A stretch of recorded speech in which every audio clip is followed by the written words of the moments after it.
Je photographie des endroits sauvages depuis des dizaines d'années, mais je suis toujours subjugué par l'immense diversité de cette magnifique baie. Je m'appelle Art Wolf et je vous emmène au bout du monde.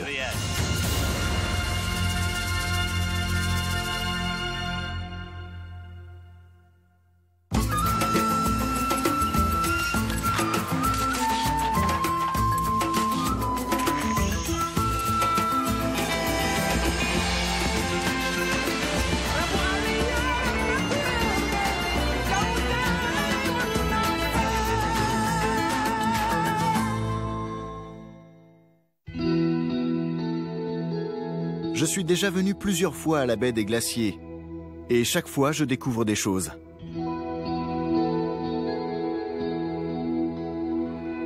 La période glaciaire a profondément marqué cette région du sud-est de l'Alaska.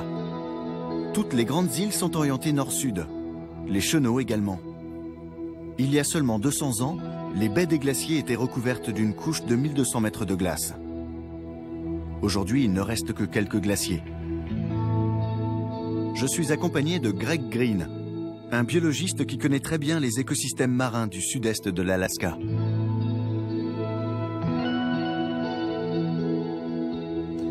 J'adore la richesse du territoire que nous traversons.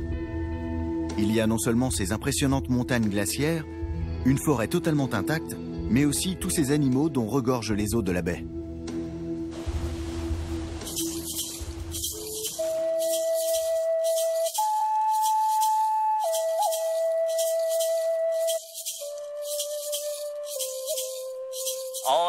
Sur toute la côte ouest, et en particulier dans le sud-est de l'Alaska, les peuples symbolisaient par des totems les animaux qu'ils vénéraient et respectaient. L'aigle, l'orque, le corbeau.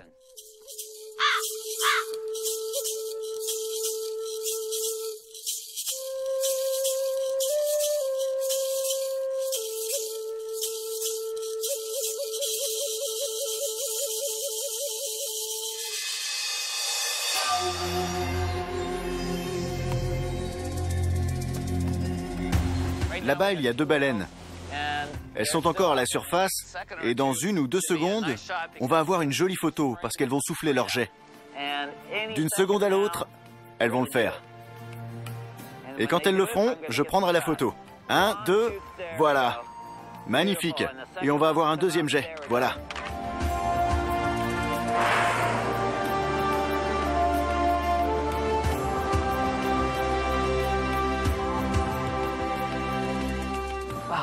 Il y a une grande activité ici.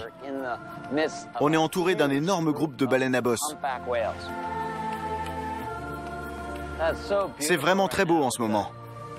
L'eau si calme, la lumière régulière et la façon dont ces jets restent suspendus en l'air.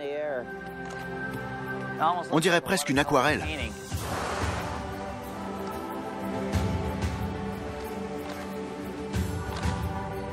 Le son aussi est magnifique.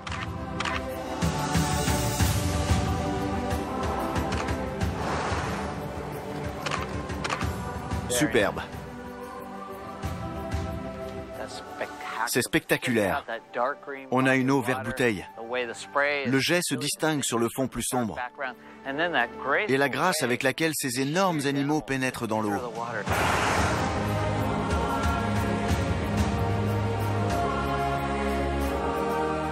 Quand commencent-elles à migrer vers le sud et où vont-elles? Ces baleines hivernent à Hawaï. Elles n'y vont pas pour se nourrir, mais pour se reproduire, pour mettre bas. Puis elles reviennent ici pour se nourrir et fourrager dans ces eaux très riches. Qu'en est-il des baleines à bosse? C'est une espèce en danger? Elles sont considérées comme un animal en voie de disparition et sont protégées par la loi des espèces menacées. Mais leur nombre ici augmente. Les baleines à bosse reviennent dans le Pacifique Nord. On ne voit que de petites parties de leur corps jusqu'au moment où elles s'élancent hors de l'eau. Elles sautent quand elles remontent à la surface.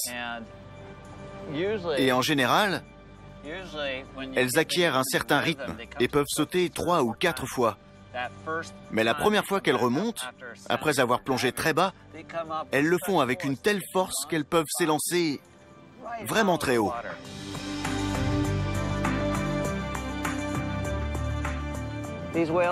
Les baleines vont bientôt remonter.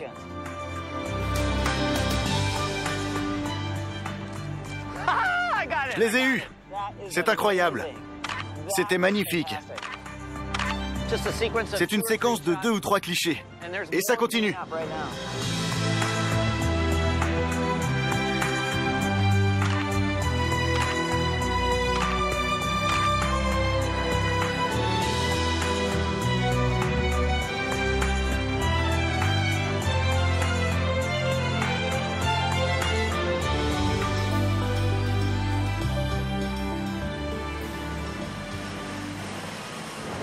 C'est un endroit génial.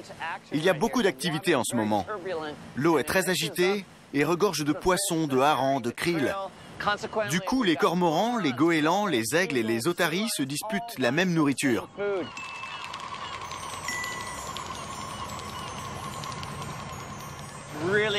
C'est vraiment réconfortant et rassurant de voir un environnement aussi intact. Les forêts recouvrent complètement les montagnes jusqu'au bord de l'eau. Il n'y a ni trouée ni route et aucune habitation le long du bord.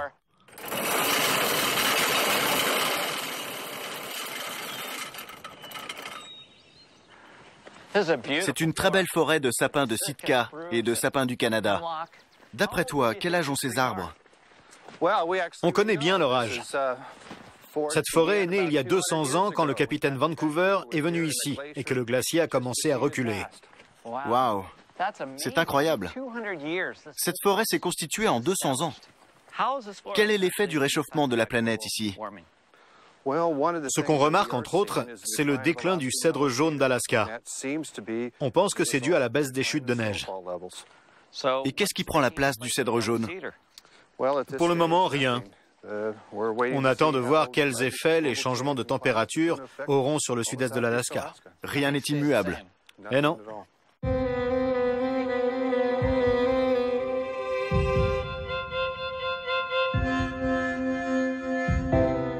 J'adore travailler dans la forêt tropicale. Et s'il pleut, je m'adapte. Les sujets ici sont nombreux et variés. Il y a de très belles lignes, des détails abstraits. C'est ce que je vais photographier.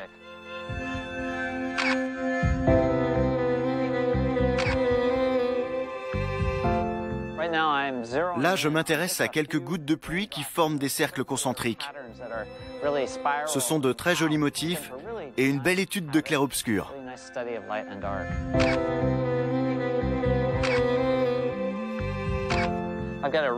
J'ai pris une jolie photo de champignons et de mousse ruisselante. Ça change beaucoup de passer des paysages majestueux de glaciers et de montagnes à cette forêt. Ça a un effet apaisant. C'est un environnement très doux, très calme, et je photographie donc maintenant un sujet calme et doux.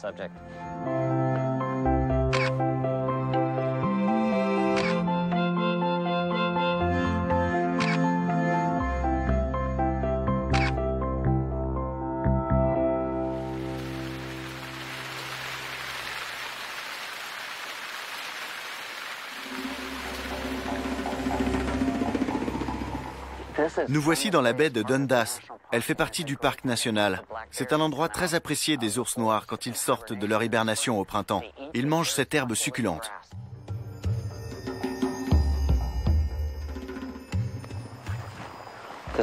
Là, on voit qu'un ours est passé. L'herbe est coupée là où elle a été mangée. L'ours a écrasé l'herbe sur son passage. Le fait que l'herbe soit encore pliée prouve qu'il est passé ici il y a à peine une journée, ou seulement quelques heures.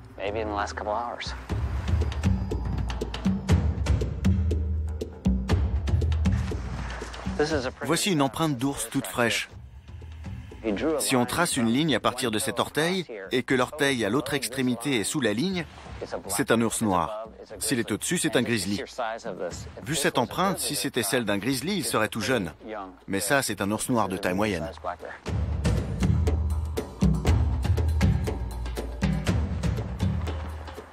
Il y a un ours tout près d'ici.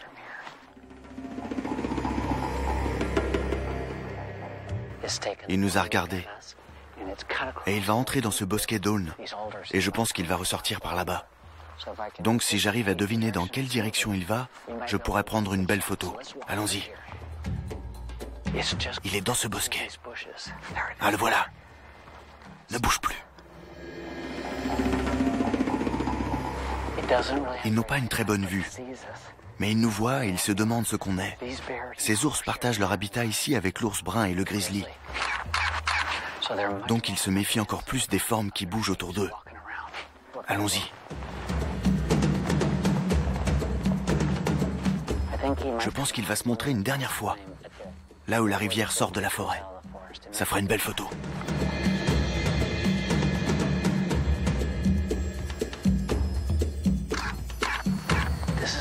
Ce sont de bonnes conditions car l'ours est détendu. On a pris des photos de lui en déplacement. Chaque fois qu'il s'est arrêté, on s'est arrêté. Du coup, on s'est approché de lui sans lui faire peur et là, il est détendu et mange de l'herbe. Je vais prendre mes photos.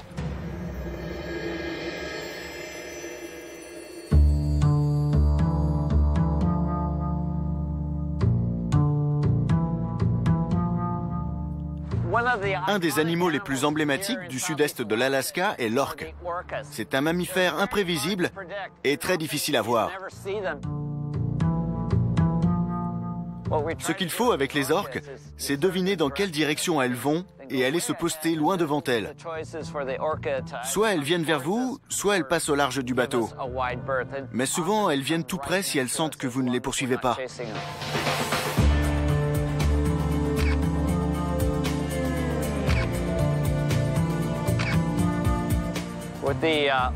Les orques, contrairement aux baleines, nagent en rythme et restent à la surface. C'est un animal beaucoup plus petit qui ne peut pas rester sous l'eau aussi longtemps que la baleine. Ça permet de les repérer et de savoir dans quelle direction elles vont.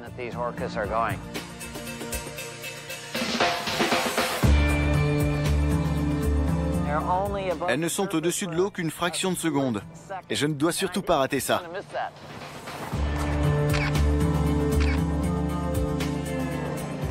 Je les ai eus.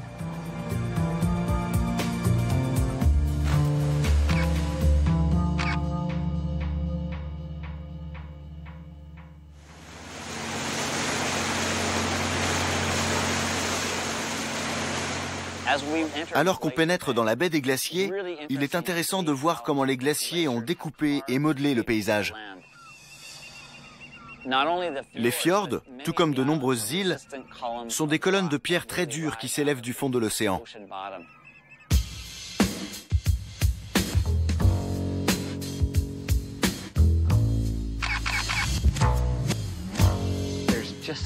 C'est fou le nombre d'espèces animales dans cet environnement exceptionnel. Là, il y a un aigle qui vole. Magnifique, avec des mouettes à sa suite.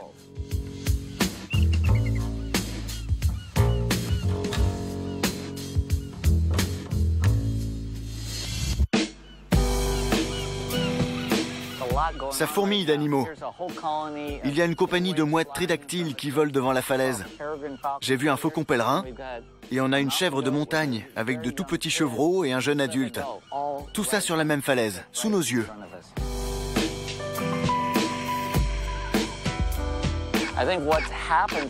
En fait, ces falaises absorbent énormément de chaleur provenant du soleil. Et par conséquent, la neige fond plus vite à cet endroit et découvre le carex et le lichen dont ces animaux raffolent. Très relax. C'est pour ça que j'aime photographier ces chèvres. Elles sont très détendues.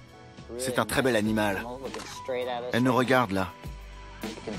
La bosse impressionnante qu'elles ont sur le dos est l'endroit où convergent les muscles qui leur permettent d'escalader la montagne.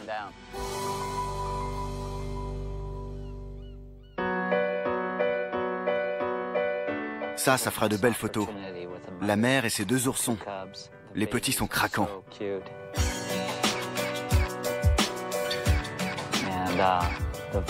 Et comme on passe très lentement, la mère est curieuse. Elle nous regarde.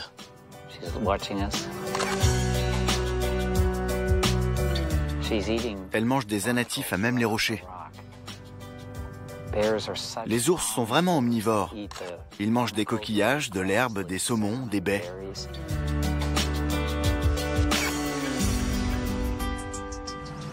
C'est génial d'entendre les cris des oursons. On dirait un bébé humain. Ils sont très jeunes. Ils viennent à peine de quitter la tanière.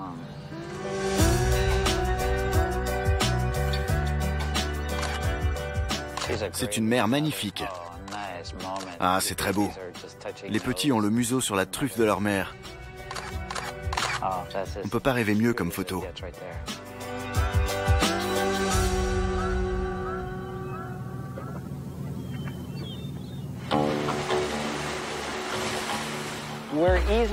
On va maintenant s'intéresser à ce groupe d'otaries de Steller, sur la côte nord de cette île. Ces otaries ont trouvé un rocher plat en pente, idéal pour sortir de l'eau et se reposer. La colonie est là.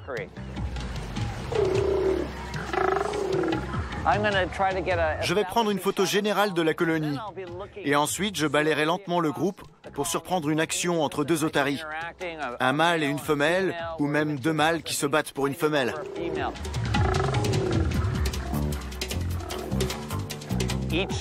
Les mâles se supportent quand ils sont à 5, 6 ou 9 mètres les uns des autres. Quand ils sont trop près les uns des autres, ils se disputent les femelles et commencent à se battre.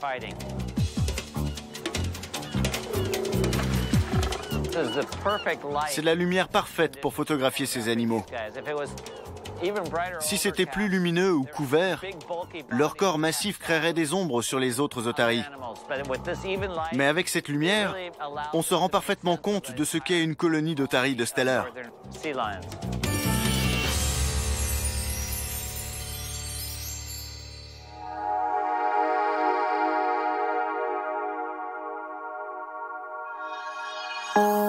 À mesure que nous avançons en direction des glaciers, le terrain devient plus rocheux et l'eau de plus en plus froide. Les glaciers qui déversent de l'eau douce dans la baie reculent à une vitesse impressionnante.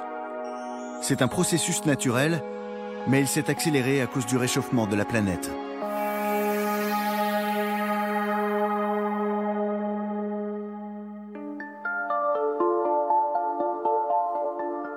J'adore ce paysage.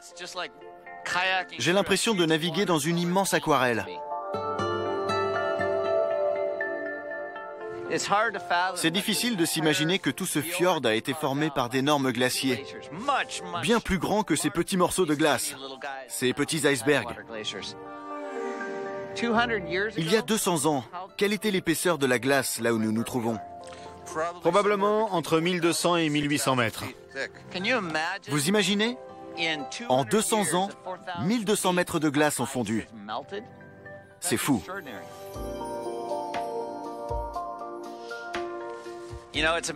C'est incroyable. Ce paysage est en pleine transition. La neige est emprisonnée dans cette glace depuis des centaines d'années. Et maintenant, elle va tomber dans ce fjord. Elle va fondre et de nouveau rejoindre le cycle de l'eau. C'est intéressant aussi de voir que la neige la plus ancienne est la plus claire. Elle est à la base du glacier. Elle est très compacte, dure et claire. Ça rappelle la façon dont le diamant se forme. Regardez cette paroi. On dirait un mur de jade. C'est superbe. J'ai beaucoup de chance de pouvoir venir dans un lieu tel que celui-ci et de voir des choses que la plupart des gens ne peuvent pas voir. Cet endroit presque irréel est extraordinaire.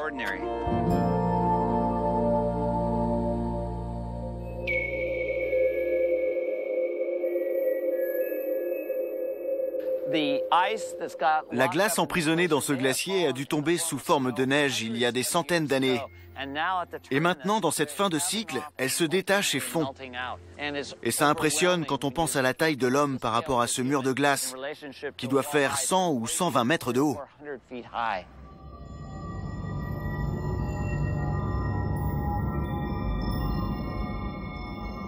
J'adore photographier cet endroit, parce qu'il est tellement abstrait avec les couleurs, les lignes et les textures de ce glacier. C'est un endroit terrifiant, un endroit dynamique. En d'autres termes, un endroit fascinant pour mon appareil photo et mon imagination.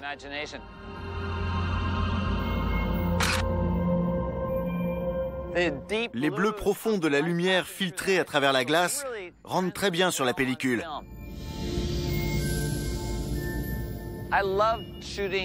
J'adore photographier les paysages dont l'échelle est brouillée. Ça donne quelque chose d'abstrait.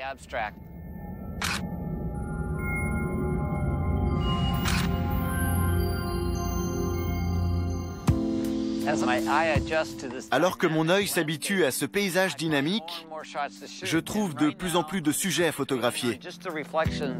Et là, je m'intéresse aux reflets de ces blocs de glace aux tons subtils, qui vont du blanc au bleu profond.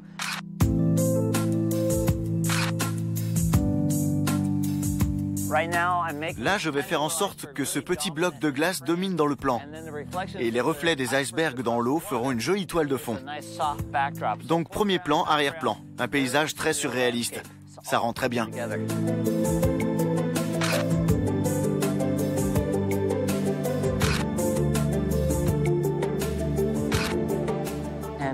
Je vérifie sur l'écran de mon appareil photo et je vois que j'ai exactement ce que je veux.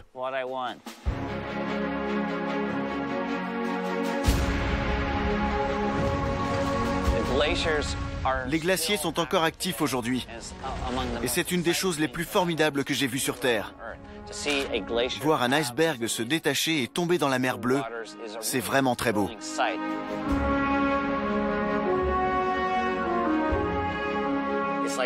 Ce sont comme des explosions qui surviennent devant vous. C'est à la fois terrifiant, extrêmement surprenant et magnifique à voir.